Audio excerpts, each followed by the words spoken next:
संघर्ष योद्धा मनोजदादा जरांगे पाटील एका काळ्या रानामध्ये उपोषणाला बसतात. त्या उपोषणाला बसल्याच्या नंतर त्या ठिकाणी बाज पण टाकण्यात आलेली आहे. भावांनो, बाज पण टाकण्यात आलेली.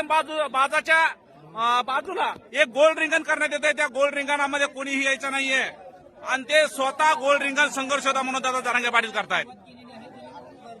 आणि उपोषणाला सुरुवात झाली. बाज पडली आहे.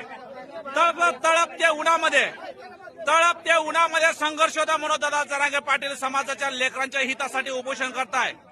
या उन्हामध्ये आम्हाला 5 मिनिटं बसावं वाटत नाही. त्या उन्हामध्ये जरांगे पाटील बिना अन्न पाण्याचं बिना चपलाचं देखील या ठिकाणी उपोषण होणार आहे.